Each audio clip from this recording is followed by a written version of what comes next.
Oh, there's a cat that loves to squeak, and there are cats with cute little peats, and there are cats with stripes and cats with manes. So let's walk around the compound tonight. Yeah. Alright, here we go. Just fed. Just fed. I was going to try to start this webcast by doing a quick little baby update. So that may have to be a separate segment. So I'm starting this particular segment not knowing whether or not I actually filmed and then subsequently edited a baby segment in front of this one. Maybe I did. Maybe I didn't. Maybe I'm just talking about it. And then you're left longing, wondering, how are the babies doing? Do they still have stripes?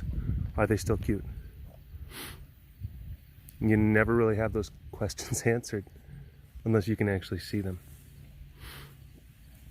So, yeah. We just got done feeding. And I'm kind of keeping my voice a little bit low because Boomer and Slade, not the happiest campers. Not the happiest campers. They're a little bit, they have that proteins bruh kind of thing going on. Most definitely. Yes. Yes. Yes. Typical Teegees, just gluttonous, quick to violence, quick to rage, quick to anger.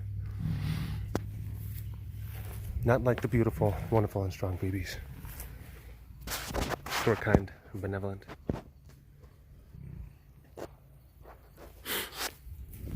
Who caught that? Who caught that live stream? Or live streams? Huh? Those are pretty fun. Lots of world building happening in those. Oh boy. Oh boy.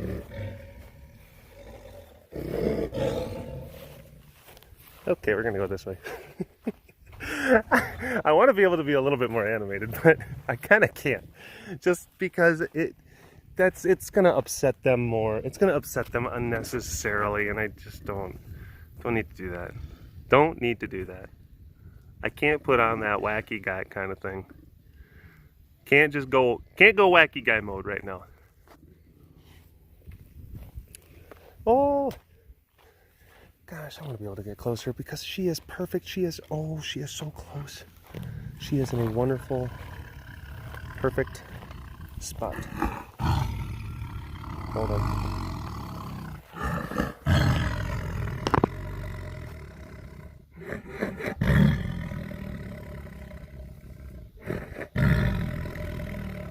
Okay.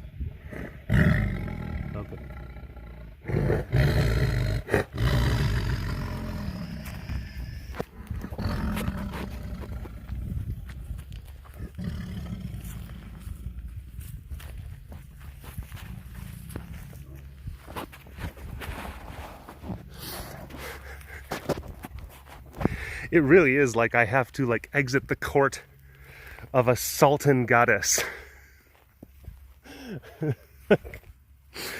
I have to lower my gaze. I was gonna say eyes and gaze. Lower my eyes and bow, and then take 2 steps back. Lower your eyes and bow again, and then take 2 steps back. Curtsy, and then lower your eyes.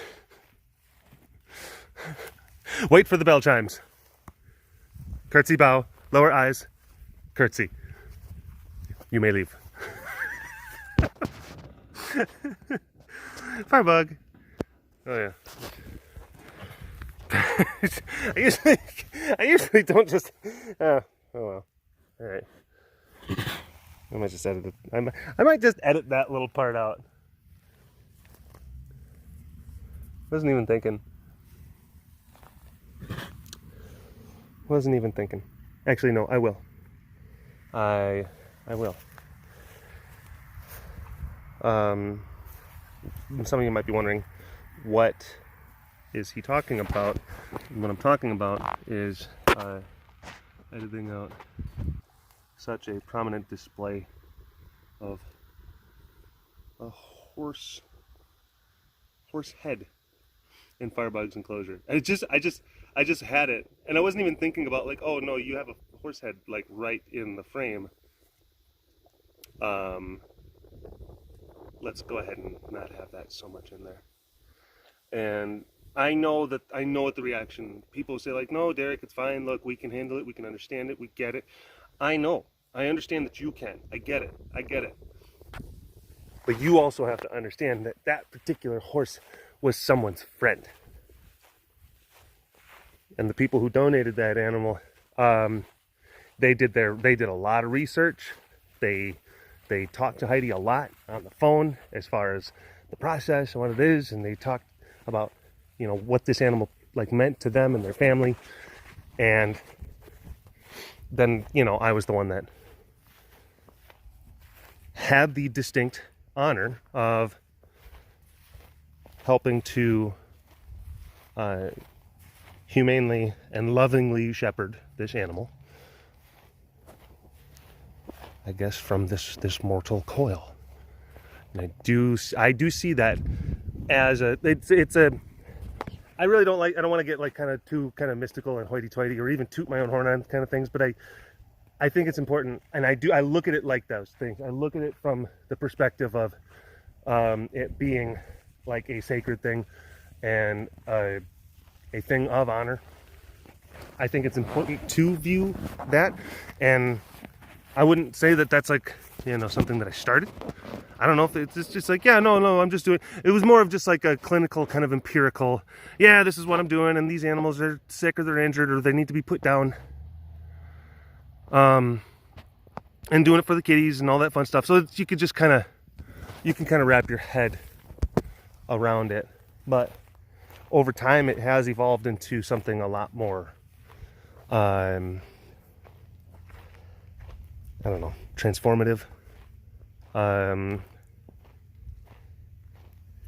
That there is like an element of ceremony, of tradition. I'm not there, you know, I don't have a paper plate bean shaker and like, you know, a homemade like headwear. I'm not saying like that, but I'm just saying the way that I act and the way that I talk and the way that I the order in which I do things is, I kind of have that down to more of a science kind of thing. Or just, that's the way that it feels. And it's a lot of times it's more about just the way that, I guess, the vibe is, you know. How is it grooving? How does this feel? Because it has to be a comment. Like when I'm doing those things, when I'm putting those animals down, a lot of times I'll talk to people, and people who are understandably very sad and very anxious.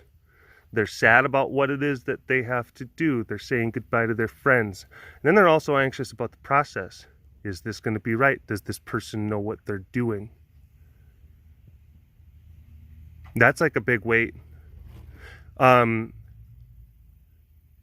Most of the time, like 19 times out of 20, I'd say. I wasn't going to say 9 times out of 10, because it's probably closer to 19 out of 20, something like that. The people, they just want to drop their animal off, even if they're crying. They just want to drop their animal off and then they want to go. Because the way that we euthanize cows and horses and everything. And I've seen people get equally upset for cows and horse pets that people bring. Most of the time they just don't want to be around for that, because it's not like going to a vet where they use like chemicals for euthanasia. It's a gun. And I mean, yeah, there's blood and there's bone fragments and there's muscular twitching, and it's dramatic and it's violent and it can be very upsetting, and I can understand that. And imagine like your dog or your cat, and you were taking it to a place and you knew that they were going to do it very professionally, very lovingly, and it was going to be instant and it was going to be exceptionally well done, and you know that your baby's not going to feel any pain. But would you want to watch that process? Some people do. Some people do. At first, the first few times that happened, I would get overly anxious just because, like, oh my gosh, I'm having to do something that it does take a certain kind of mindset. It takes a certain degree of technical skill, of chill, of demeanor, of chilled demeanor. And now there's this element of like the people who are emotional in their own right, and then they're watching you. Oh, hello all you big cat lovers out there. It's me, Derek, again. Welcome to another super duper fantastic episode of the Walk Around the Compound webcast. Hi, hello. Talking about putting the livestock animals that get donated for food. Talking about putting them down and some of the different kind of things. And I've talked about this. I don't know if I've talked about some of this particular stuff a little bit more though. Yeah. But I have certainly developed kind of a methodology. I've developed a certain kind of sense of it in how I interact with those animals in their final moments, how I talk to them, how I comfort them. And I think that that's very important.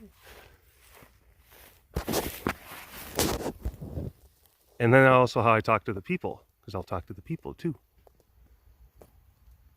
And one of the things I've learned, the reaction that I have, always, even if people are sobbing, even if people are losing it, you never, ever, ever get like emotional yourself. And at this point, it's not. It's like I've compartmentalized a lot of that stuff to the point where it's fine. I'm not sitting there saying I don't feel, or just like I'm just cold and like whatever, I don't feel. No, but it's just like I've seen it. So I've literally seen. I've been a part of those types of processes a few thousand times at this point. Yeah.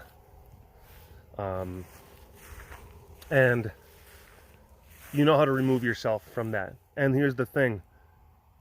When people are in that mode, what's going to comfort them is not someone who's going to sit there and say, there, I feel you. You know what? I'm really sad too. That's not going to comfort them. You know what's going to comfort them is when I look them in the eye and I say, hi, my name is Derek. I'm the one who does this here, this thing that's about to happen. And I want you to know that I'm very, very good at what I do. And your animal's not going to feel any pain. Okay? That's it. That's it. They want to just see calm competence.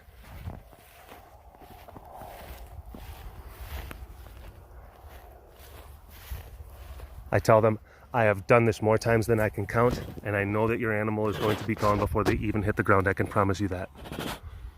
You shake their hand, and then that's it. And you'd be warm. Yeah, warm. There's been plenty of times where it's like, yeah, it's a long handshake. The other hand goes over, hand on the shoulder. One of those half hugs. Full hugs. You read the moment. That's, yeah.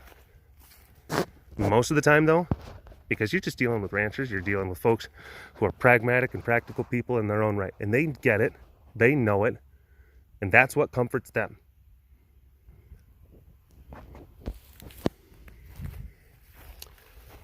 That's it.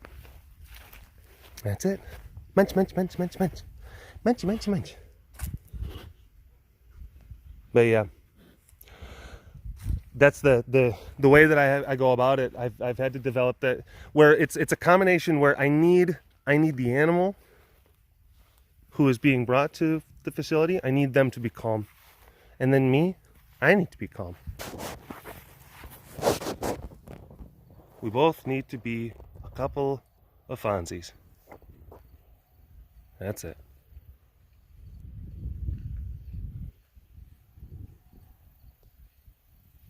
Yeah.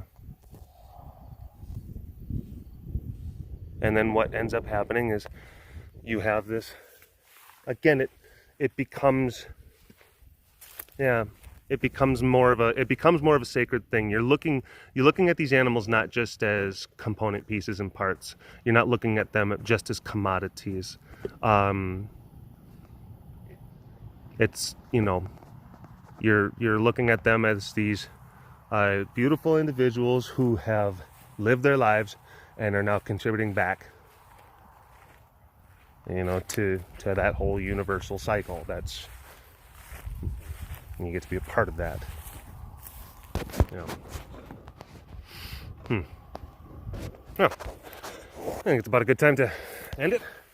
Thanks for watching this episode of the Walk Around the Compound webcast. Hashtag Dorvers Award in the comment section below. Like and subscribe for all your big cat goodness. If you want to learn more about the facility around me, you can always go to the website carerescuetexas.com for more information. And Kiara's upside down, and that's pretty cute. That's pretty cute. Look at her. What are you doing, pretty girl? Are you being silly? I know, it's pretty nice outside, isn't it? All right, folks. We'll see you next time.